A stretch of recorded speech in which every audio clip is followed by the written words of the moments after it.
pour avoir le plus d'influence possible sur les élections de novembre 1926, les procès retentissants contre les démocrates doivent commencer en mai. Et pour qu'ils fassent du bruit tout l'été, à la fin de l'été, le Parti démocrate ressemblera à des morceaux, ou mieux encore, à un tas de cendres. Oui, ça sonne mieux, un tas de cendres provenant d'une maison de retraite brûlée. Depuis le 1er janvier, une préparation active a déjà commencé pour des affaires retentissantes, des affaires qui vont stupéfier l'Amérique. Ravi de te voir. Comme on dit, cherche à qui profite le crime. C'est ce que fait le comité de surveillance de la Chambre des représentants. Ils examinent de près la fortune croissante d'Ilhan Omar Jesse, membre de l'escadron, surtout après le scandale de fraude dans les services sociaux somaliens. Pour 9 milliards, et certains affirment même jusqu'à 19 milliards de dollars, un scandale qui a littéralement explosé dans sa circonscription, au Minnesota. James Comer, président du comité de surveillance, affirme que ses avocats envisagent d'assigner en justice le mari d'Omar pour ses pratiques commerciales douteuses. Les républicains s'interrogent sur la façon dont Ilhan Omar, né en Somalie, et son mari Tim Maynett sont passés de quasi-faillite à la richesse malgré leurs liens politiques. Près de 30 millions de dollars en un an, selon ses déclarations pour 2024, je cite Comer. Beaucoup de questions se posent sur la façon dont son mari a accumulé une telle richesse au cours des 2 dernières années. C'est impossible, ce n'est pas vrai, il est un grand Manitou. Maynett et Will Haylor ont fondé en 2022 une société d'investissement pour Jesse nommée Rose Lake Capital. Ils avaient seulement 42 $, puis un an plus tard, 25 millions. Selon la déclaration d'Omar, d'ailleurs, il possède également un commerce de vin qui, parti de rien, a généré des millions sur ses comptes. Il n'est pas surprenant que les employés aient été tellement déconcertés par les infractions qu'ils ont transmis l'information et attiré l'attention des autorités fédérales pour qu'elles, pour ainsi dire, fassent la lumière sur la situation. Quant à elle, le Congrès en tête à plusieurs reprises, elle a nié sa culpabilité tout en critiquant prudemment l'enquête. Mais vous savez, parfois on dit, Jesse, que ceux qui crient le plus fort ont le plus à cacher. On dit, Jesse, ceux qui crient le plus fort ont plus à cacher. Ilhan Omar, membre du Congrès. D'après le Minnesota, elle a autrefois fait passer une loi grâce à laquelle des pirates somaliens, des bandits, je ne sais pas comment les appeler plus précisément, ont réussi à soutirer de l'argent du budget de l'État du Minnesota. On dit maintenant que cela représente 9 milliards de dollars, voire plus, soit exactement la moitié de tous les fonds destinés aux besoins sociaux de l'État. Donc 6 millions d'habitants, je crois, sur une période de 7 ou 10 ans, je ne me souviens plus exactement, mais je me rappelle qu'ils ont calculé sur plusieurs années. Il s'est mystérieusement retrouvé 30 millions de dollars sur les comptes d'Ilhan et de son mari. C'est un miracle, a déclaré Ilhan. Je pense qu'elle est convaincue que ces 30 millions ont été apportés par une cigogne dans son bec. Dans le Minnesota, il n'y a pas qu'Ilhan, mais aussi les dirigeants de l'État, je veux dire le gouverneur Tim Walz. Par exemple, il protégeait les bandits. À son langage corporel et à ses yeux, on voit qu'il panique totalement. Et franchement, je ne lui en veux pas. Pourquoi le gouverneur panique-t-il ? Parce que ses subordonnés, les siens propres, sont allés les uns après les autres au FBI pour raconter comment il les faisait taire personnellement afin que la vérité sur le vol, pour ainsi dire, ne sorte surtout pas au grand jour. Il ne faut pas laver son linge sale en public, surtout concernant le palais, n'est-ce pas ? Le trio dirigeant du Minnesota réunit le gouverneur, le procureur général et le maire de Minneapolis, principale ville de l'État. Ils sont sous enquête, ni plus ni moins, pour avoir persécuté ceux qui tentèrent de révéler leurs crimes, c'est-à-dire qu'ils sont enfin poursuivis pour avoir persécuté des gens. Quant à John Salamon, c'est un journaliste très connu, je vous en ai déjà parlé, il est probablement l'un des meilleurs journalistes d'investigation d'Amérique, voire le meilleur. La principale nouvelle des dernières 24 heures est que Tom Emmer devient le 3e dirigeant républicain de la Chambre. Il a confirmé que les enquêteurs du Congrès collaborent avec des employés du Minnesota. Nous savions que des informateurs et des législateurs de l'État leur parlaient.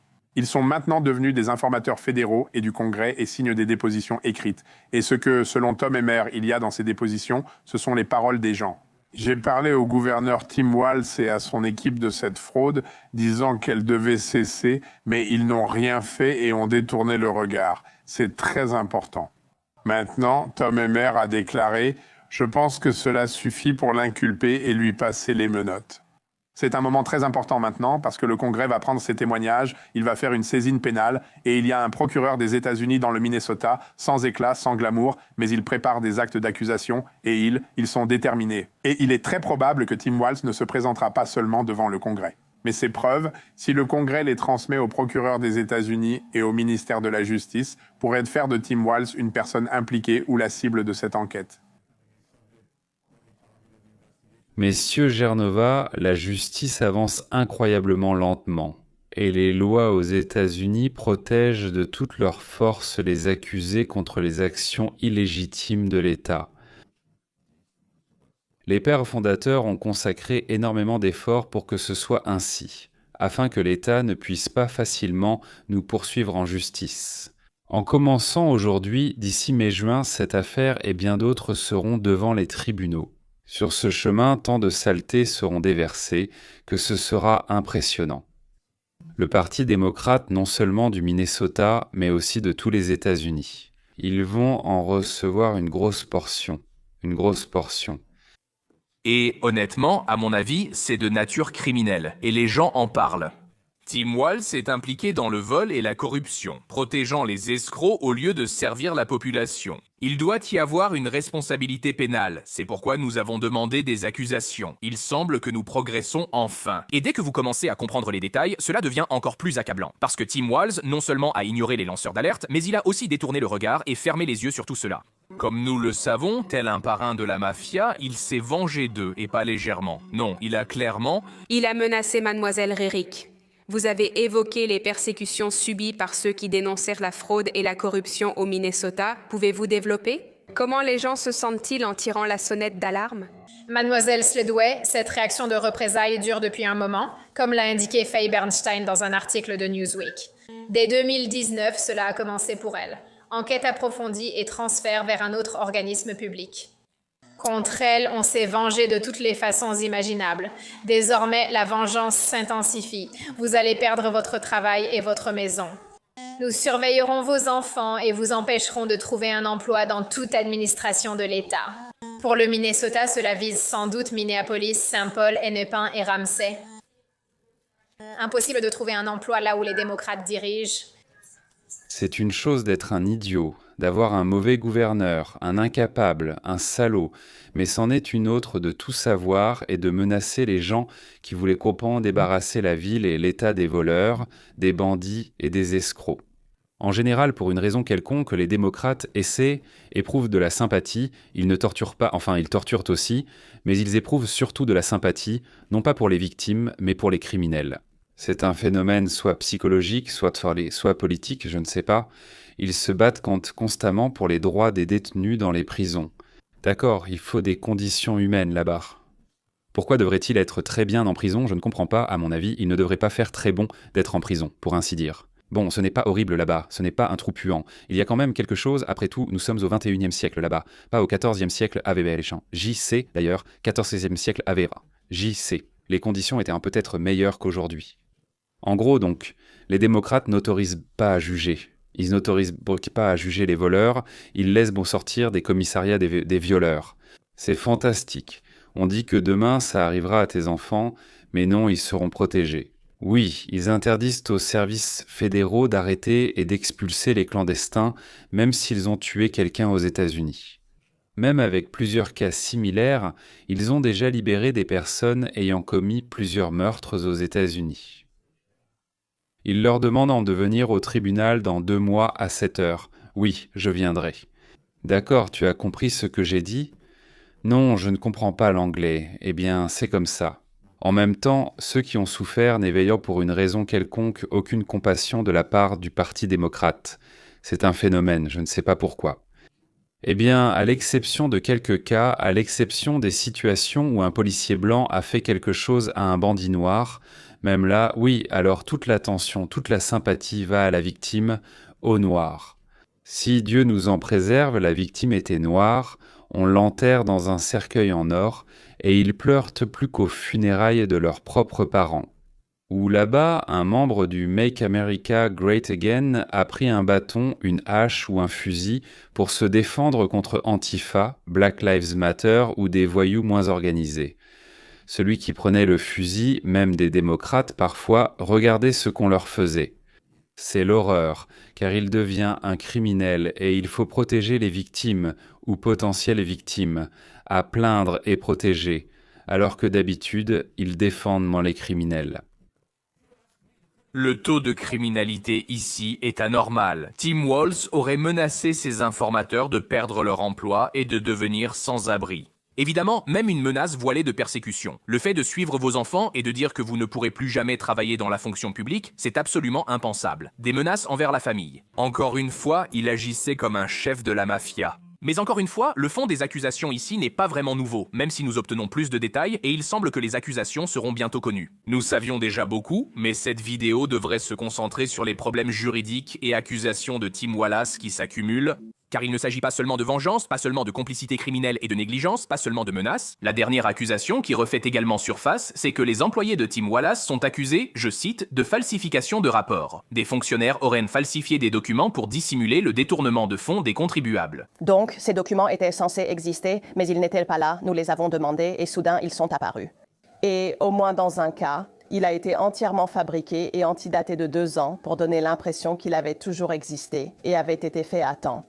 Et ce problème, je pense, pourrait être le dernier clou dans le cercueil de Tim Walz. Je veux dire, comment va-t-il s'en sortir ? Vous voulez dire qu'en tant que gouverneur, le chef de l'État, Tim Walz, n'avait aucune idée que ses employés fabriquaient et falsifièrent des documents ? Allons, soyez sérieux. Tout suggère que ces ordres venèrent de lui. Avec tant de responsables ayant quitté Tim Walz, il sera sans doute le prochain à tomber. Que se passera-t-il quand ses complices criminels feront face à de graves accusations ? Nous savons aussi que ses collaborateurs sont sous enquête. Et si l'un de ses collaborateurs, qui sera condamné pour falsification de documents ou modification de données, décidait de dénoncer le petit Timmy Tampon pour se sauver, je pense que c'est la prochaine étape. Les démocrates vont s'entre-dévorer en cherchant à fuir un navire qui coule, et ce n'est pas la fin de ces problèmes juridiques. Parce que maintenant, après toutes ces histoires avec les villes sanctuaires, après tous les obstacles, tout le chaos et la violence encouragée dans les rues, il semble que Tim Walz et Jacob Frey soient maintenant confrontés à de nouveaux problèmes juridiques, car tous deux font l'objet d'une enquête du ministère de la Justice pour obstruction à la justice. Je me permets d'interrompre. Sur les informations urgentes en début d'édition, je viens de parler à un haut responsable américain. Il confirme que le gouverneur Walz et le maire Frey font l'objet d'une enquête pour suspicion d'entrave à la justice, car ils auraient incité le public à résister aux arrestations. ICA. Message confirmé, excusez l'interruption, je voulais annoncer cette nouvelle, comme promis rapidement. Je pense que c'est vraiment une situation où Walz met la pression sur ces gens. En résumé, ce que Minnesota va faire, je pense que ce sera une affaire explosive au début de la fin du printemps, début de l'été. Et quoi d'autre, me demanderez-vous ? Oui, la loi Ku Klux Klan a été adoptée sous le président Lincoln. Il l'appelle la loi du clan. La loi stipule que pénétrer dans des églises, y provoquer des troubles, commettre des actes de violence ou menacer de violence, c'est une atteinte particulière et grave à la personne, à la liberté intérieure, et ainsi de suite. C'est un crime, même s'il n'y a peut-être pas de dommages physiques. Le Minnesota a spécialement adopté cette loi. Il n'est pas nécessaire qu'il y ait un dommage physique pour poursuivre en justice. À l'époque, cela a été créé pour lutter contre les actes racistes dans le sud du pays. Il s'agissait d'églises de paroissiens noirs où ils entraient souvent, faisaient des choses, je ne sais combien de fois, mais il s'est passé quelque chose. Ils utilisaient cette loi, même les escrocs en profitaient. Ce n'est pas tiré de vieux coffres, mais rien n'interdit de faire irruption seulement chez les Noirs. C'est pourquoi lorsque dans le même Minnesota, d'ailleurs, il y a eu cet incident dont tout le monde parle maintenant, dans une église où priaient les fidèles chrétiens rassemblés, de toutes les couleurs de peau, pas seulement certains groupes séparés. Oui, les fédéraux ont ressorti cette loi, pour ainsi dire, du tiroir comme je l'ai déjà dit. Biden l'a probablement appliquée, mais disons-le très rarement. Bien sûr parce qu'elle a un rapport direct avec notre lutte idéologique actuelle. Des militants de gauche opposés à Trump et à l'expulsion des criminels ont fait irruption dans une église fréquentée surtout par des citoyens blancs et conservateurs. Leur pasteur s'exprimait « Je ne connais pas la dénomination de cette église ni le titre exact du pasteur » pour expliquer à ceux qui priaient trop à la basse. Eux-mêmes et leurs enfants auront de gros problèmes s'ils font ou ne font pas certaines choses là-bas. Oui, le détail piquant, c'est que cette soi-disant action de protestation spontanée, enfin quelle spontanéité, des organisateurs ont tout de suite été trouvés. Il s'y est retrouvé tout à fait par hasard. L'un des présentateurs de télévision les plus à gauche et les plus menteurs, du nom de Don Lemon, le citron aigre. Don a été viré il n'y a pas si longtemps de Cable News Network parce qu'il était même trop pour eux. Il faut rester raisonnable, ne pas exagérer, mais lui exagérer complètement. Donc, il est venu tout à fait par hasard, comme il le dit, dans cette église avec une caméra, un opérateur, des lumières. Il lui est simplement venu à l'esprit, par hasard, d'aller à ce moment précis, quand il y a eu une attaque géante et spontanée contre les paroissiens. Le FBI a vraiment l'intention d'engager des poursuites contre les manifestants qui étaient dans l'église le week-end dernier. Et certains représentants des médias ont également rapporté qu'ils allaient porter plainte contre un certain Don Lemon. C'est ce qu'écrit Raw Story. National Broadcasting Company News semble également le suggérer. Je ne suis pas sûr que ce soit le cas. Je n'ai pas entendu dans l'interview avec Harmeet Dillon ce que Raw Story a perçu, mais vous savez... Je devrais avoir honte d'essayer enfin de minimiser ce qui aurait pu faire un excellent titre pour eux. Quoi qu'il en soit, voici Don Lemon qui faisait partie du groupe, parce qu'apparemment il couvrait cela. Regardez son visage heureux. Cet ancien employé de Cable News Network est allé trop loin, et maintenant il est dans la rue. Et il parle avec des gens ordinaires, et il essaye de connaître leur avis sur ce qui se passe. Il a dit qu'il faisait du journalisme, une expression assez étrange, vraiment très étrange.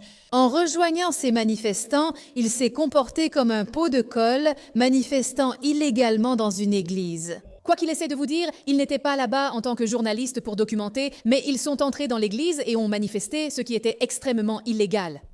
Dites-moi à quoi ça sert ? Est-ce une opération d'exfiltration, plutôt une opération secrète clandestine? Nous surgissons là où on ne nous attend pas et bouleversons l'ordre habituel. C'est ce que nous allons faire maintenant.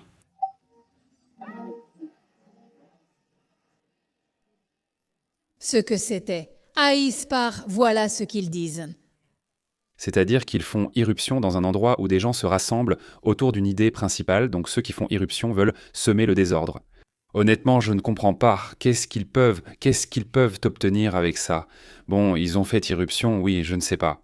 Ils pensent peut-être qu'aux prochaines élections, les fidèles préféreront voter à gauche pour éviter le retour de ces cinglés. Genre, oui, je ne comprends pas, pour ainsi dire, il me semble que c'est Dieu seul sait. Peut-être que la psyché humaine est faite comme ça. Oui, encore une fois, donc, le salaire, pour ceux que ça intéresse, pour ce genre d'action, c'est 1 000 $ par semaine, 6 jours de travail. Si tu viens avec ta voiture et vas directement sur Patriarchevski en faisant semblant, ou peut-être en essayant vraiment de l'écraser, Dieu nous en préserve. Oui, alors là, c'est 1 200 par semaine. Mais l'essence, c'est à ta charge, voilà, je n'explique pas, je ne fais pas votre recrutement. Oui, j'ai vu une telle annonce à Los Angeles, ce que nous appelons chez nous une liste Craig. Et voici le héros. Donc Don Lemon lui-même est un menteur et un arriviste dégoûtant. Regardez par vous-même.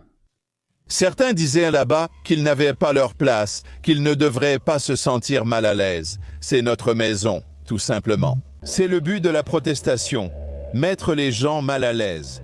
Vous n'êtes peut-être pas d'accord, mais s'ils allaient dans n'importe quelle église, vous savez... Non, eh bien, tu sais, tu as tort, mon cher, tu as complètement tort. Tu ne peux pas simplement entrer dans une église comme ça. Ce n'est pas un coin public, une rue. D'accord, c'est une propriété privée à des personnes précises. Tu ne peux pas simplement y faire irruption et dire « je vais terroriser ces gens, je vais les effrayer, je vais crier et perturber leur service religieux ». Non, ce n'est vraiment pas acceptable. C'est comme si quelqu'un entrait chez toi pour manifester dans ta cuisine. Harmeet, je découvre la loi sur le Ku Klux Klan dont j'entends parler pour la première fois. Voici les infos à l'écran. Pourriez-vous nous expliquer, car nous venons juste de lire la loi FACE, en quoi il s'agit d'une violation évidente, flagrante et manifeste de la loi FACE? Ils sont entrés dans un lieu de culte en poursuivant et menaçant.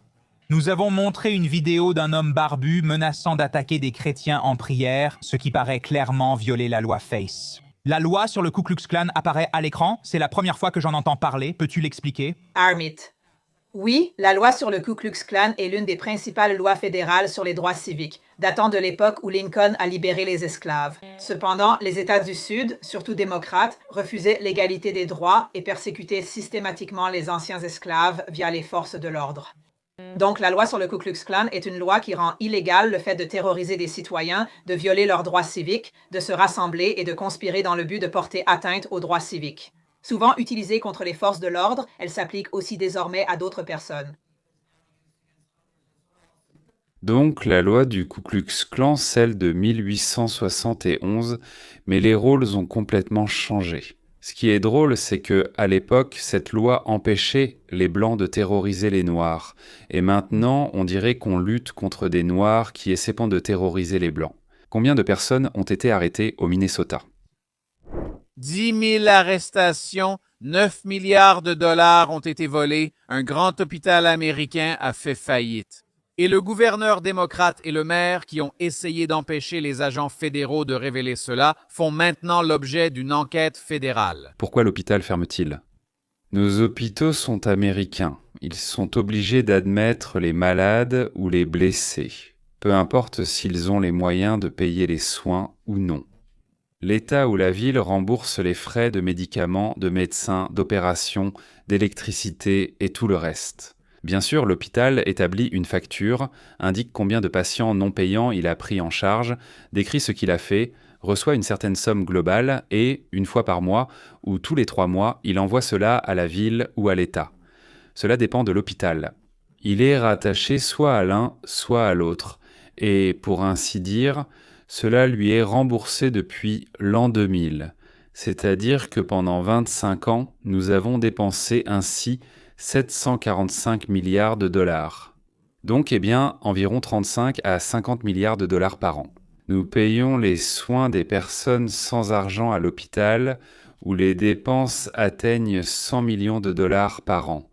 Parmi elles, 2 à 3% sont des sans-papiers pauvres. L'hôpital envoie la facture, si c'est 100 millions et 2 à 3%, cela fait 2 à 3 millions de dollars, payés pour lui. Et si ce n'est pas 2 ou 3%, mais 20 ou 30%, alors l'hôpital a fourni des services non pas pour 2 millions, mais pour 20 à 30 millions de dollars. Le rapport à l'État est sur papier, on peut y écrire ce qu'on veut, et l'État, comme le Minnesota ou la Californie, a gaspillé ou volé tout ce qu'il avait. Et maintenant, il ne reste rien à l'hôpital, donc il ne donne rien à l'hôpital, et l'hôpital a forcément des dettes. Qu'est-ce qu'une dette ?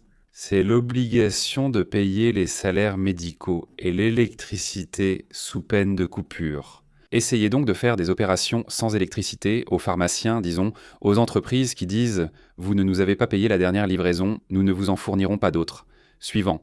Ils ne peuvent exister sans paiement de leurs produits, que ce soit la pharmacie, l'électricité ou le médecin. Il ne peut pas passer 1 mois, 2, 3 sans être payé, alors qu'il doit bien manger, après tout. Voilà leurs produits, leur temps, leurs efforts. Ils intendent des procès, et l'hôpital ne peut que vendre son équipement pour payer ses dettes, c'est-à-dire que l'hôpital doit fermer. Mais qu'adviendra-t-il des patients? Iront-ils dans d'autres hôpitaux à nouveau? Les factures seront envoyées à l'État, c'est-à-dire à l'État fédéré, la ville ou des organismes fédéraux. Encore une fois, cela dépend de l'hôpital, car il est rattaché à différentes organisations. Et donc maintenant, ces organisations en ont encore plus, mais encore davantage. Et l'hôpital n'est pas payé pour cela, et un deuxième hôpital fait faillite, oui, puis un autre hôpital aussi.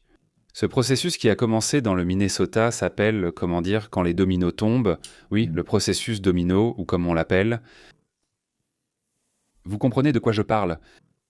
Ce n'est pas un pays du tiers-monde ou une république bananière, c'est Minneapolis, janvier 2026. Et ce que vous allez voir maintenant, c'est un schéma de la façon dont la soi-disant gestion progressiste détruit toute une ville. Le plus effrayant, c'est que ce n'était pas un accident, mais un plan. Mais revenons aux arrestations. 10 000 ont été expulsés des États-Unis. Ces chiffres sont qualifiés de stupéfiants.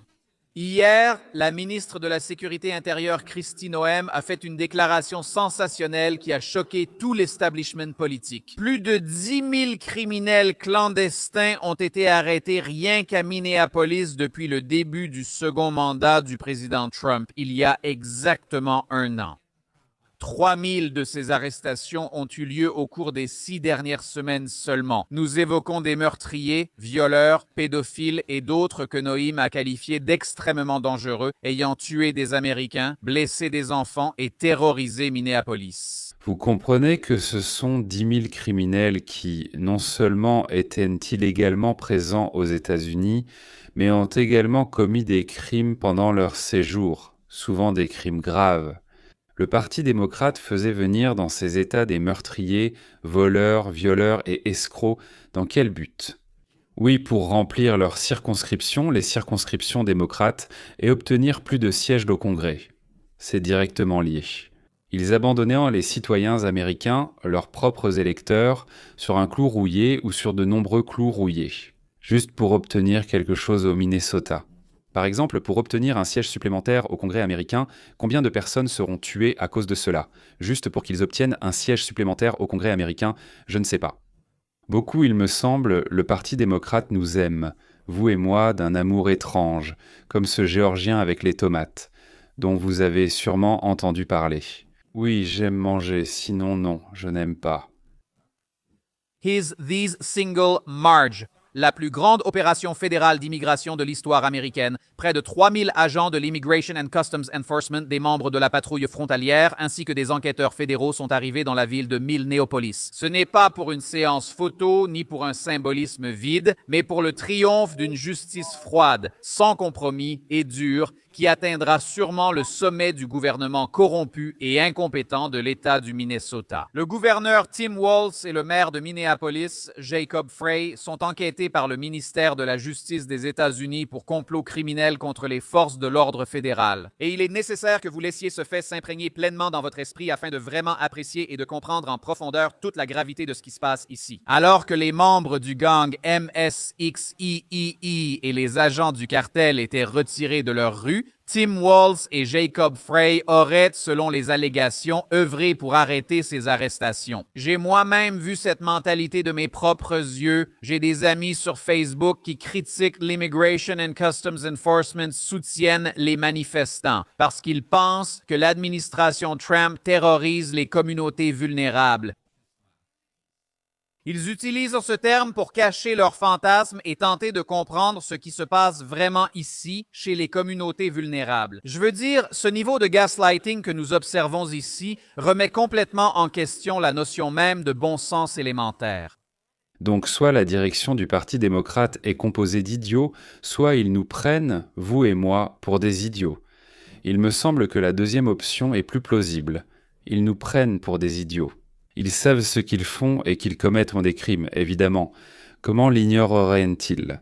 Mais ils espèrent, comme d'habitude, qu'ils passeront entre les mailles du filet, qu'on les couvrira.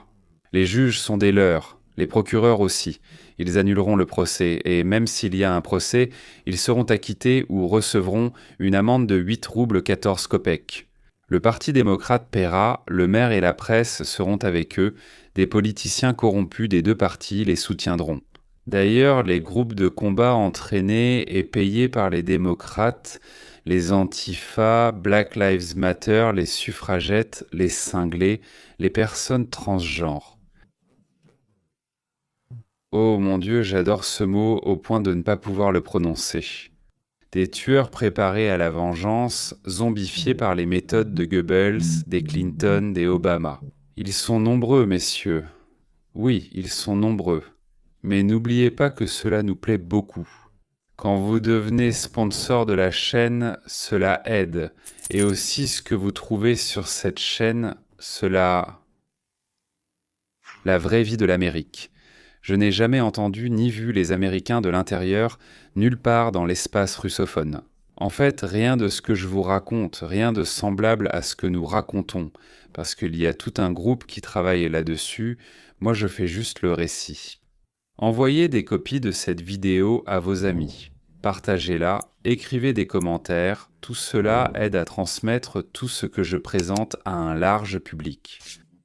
Encore un mot sur le Minnesota, puis on passera à autre chose. Là-bas, tout était vraiment pourri, partout où l'on regarde. Par exemple, voici ce que les enquêteurs fédéraux ont découvert dans le service. Il y a un tel service, disons, des petites entreprises, ou pour les petites entreprises, et ils ont là-bas donc un département de prêt aux petites entreprises. Les agences fédérales approfondissent leurs enquêtes sur l'affaire de fraude au Minnesota. Même le service des petites entreprises a utilisé des systèmes informatiques avancés pour retracer ces manipulations. L'agence a déjà suspendu les prêts de près de 7000 emprunteurs du Minnesota liés au programme de protection des salaires pendant la période COVID et au prêt Small Business Administration. En cas de pertes économiques causées par des catastrophes naturelles, d'autres pourraient survenir. Ils ont déjà découvert 6900 fraudes pour un montant de 400 millions de dollars. Et ce n'est que le début, ils ont déjà trouvé 6900 fraudes pour un montant de 400. Nous sommes impliqués dans une affaire de 400 millions. Les millions ne m'intéressent pas plus, sauf quand il s'agit de milliards. Oui, mais ceux qui enquêtent m'en disent « Les gars, il y en aura encore, il y en aura, on le sait déjà, il y en aura encore ». Voici un jeune blogueur dont le reportage sur le Minnesota a en fait secoué l'Amérique. Il fallait la dernière, cette fameuse goutte d'eau, ou comme on l'appelle la dernière goutte, pour que le peuple devienne tout simplement furieux, et il a ajouté cette dernière goutte. Comment a-t-il reçu ce conseil ? Oui, je savais déjà en juin qu'il y avait une fraude, des locaux du Minnesota m'en parlaient, mais ils avaient trop peur de s'exprimer. Aujourd'hui, Nick sera au Congrès, où il parlera en détail de ses découvertes, de ce qui n'a pas été inclus dans le reportage principal. Encore une fois, tout est prêt pour les séances au Congrès, après les décisions du comité de surveillance du gouvernement. Un comité de surveillance gouvernemental se réunit, prend des décisions et transmet ses conclusions à la direction du Congrès. Jusqu'en novembre, il demeure républicain car la majorité des républicains l'ont élu. Le Congrès doit voter pour transmettre l'affaire, ou peut-être plusieurs affaires, au parquet.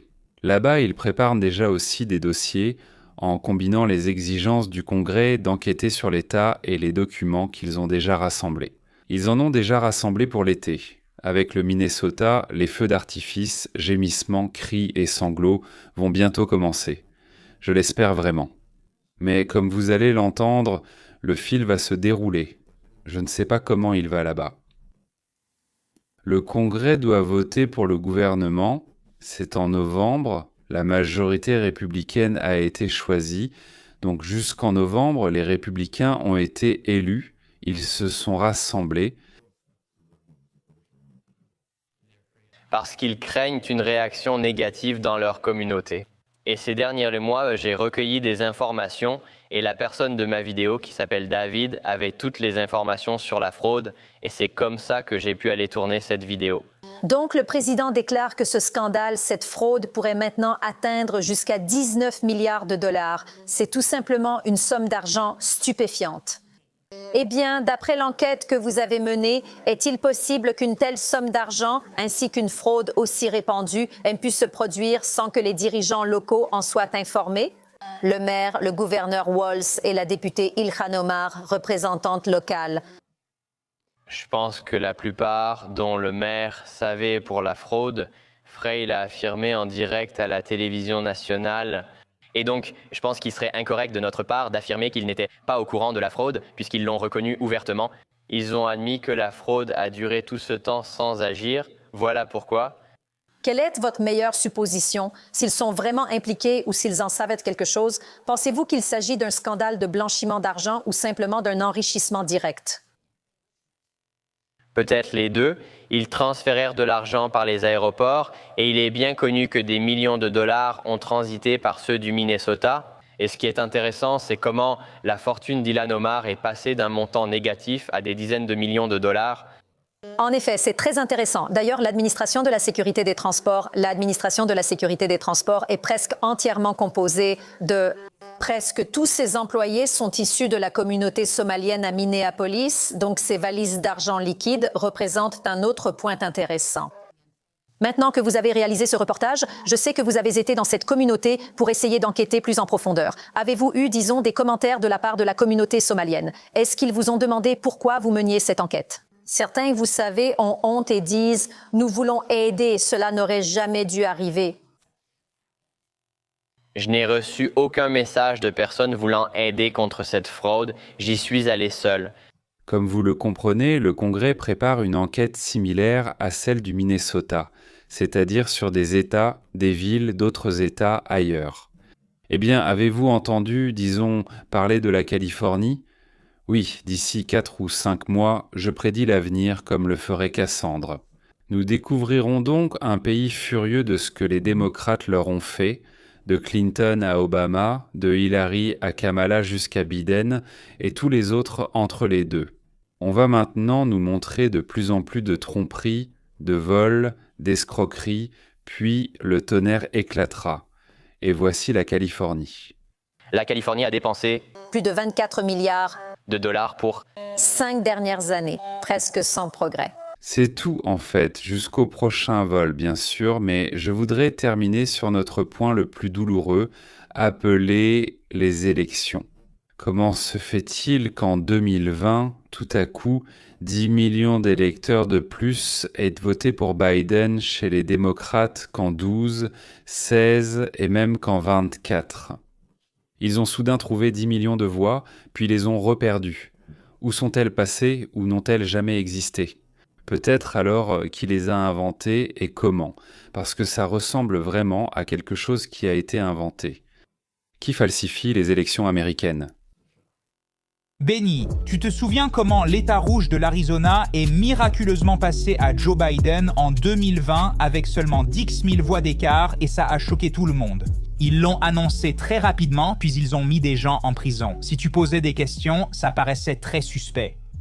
En Arizona, après l'utilisation de machines électroniques, des élections plus honnêtes ont vu Donald Trump gagner avec des centaines de milliers de voix d'avance. En 2024, dans quelques années. C'est étrange que cela soit arrivé là-bas. C'est incompréhensible.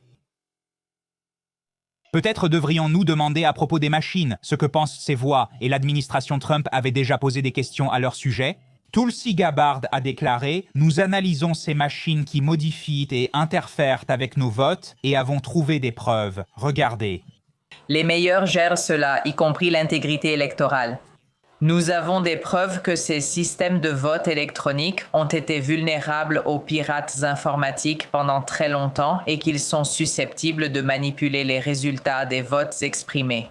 Qu'est-ce qui renforce encore plus votre mandat pour l'introduction des bulletins papier dans tout le pays afin que les électeurs puissent avoir confiance en l'intégrité de nos élections? Les machines de vote électroniques utilisées en Arizona et conçues avec un logiciel provenant du Venezuela ne sont pas fiables et peuvent influencer les résultats des élections.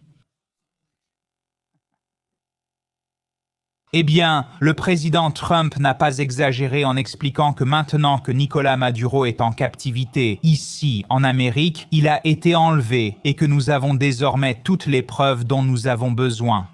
Je pense que Maduro paie pour chaque verre d'eau, pour la nourriture, pour une fourchette, pour des chaussettes sèches, plus qu'il ne paie avec des informations.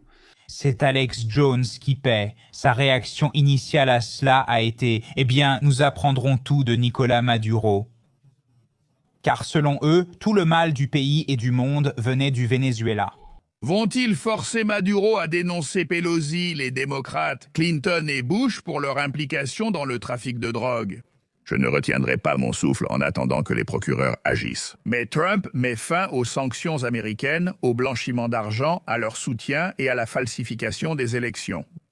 Ce n'est pas le Venezuela ni la Chine qui contrôlent, mais l'État profond de la CIA via la Chine, le Venezuela et Cuba. Ainsi, Cuba a de gros problèmes, tout comme le Mexique et l'Ukraine. L'opération Sheinbaum et leurs vaisseaux mères sont aussi menacés. Le Venezuela avait un budget et beaucoup d'argent, non pour le peuple, mais pour contrôler. Ce n'est plus le cas.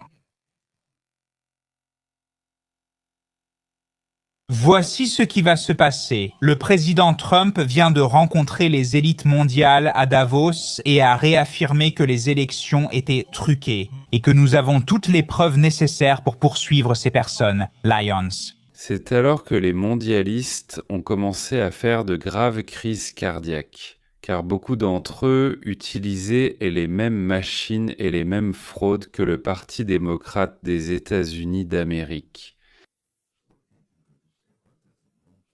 D'ailleurs, l'héritier de George Soros et notre gouverneur californien Gavin Newsom se trouvaient injustement dans cette salle et ont dû salir abondamment leurs couches qu'ils avaient, j'en suis sûr, mises par précaution. Pensez-y seulement, un immense océan. C'est une guerre qui n'aurait jamais dû commencer et elle n'aurait pas commencé si l'élection présidentielle aux États-Unis n'avait pas été truquée. C'était une élection truquée. Tout le monde le sait désormais. Les responsables seront bientôt jugés pour leurs actes. C'est sûrement un scoop, mais c'est nécessaire. C'était une élection truquée. Il faut des frontières et des élections solides, ainsi qu'une bonne presse. Je le répète. Des frontières protégées, des élections honnêtes et une personne décente à la Maison-Blanche. Mais être décent ne suffit pas. Il faut aussi savoir être président.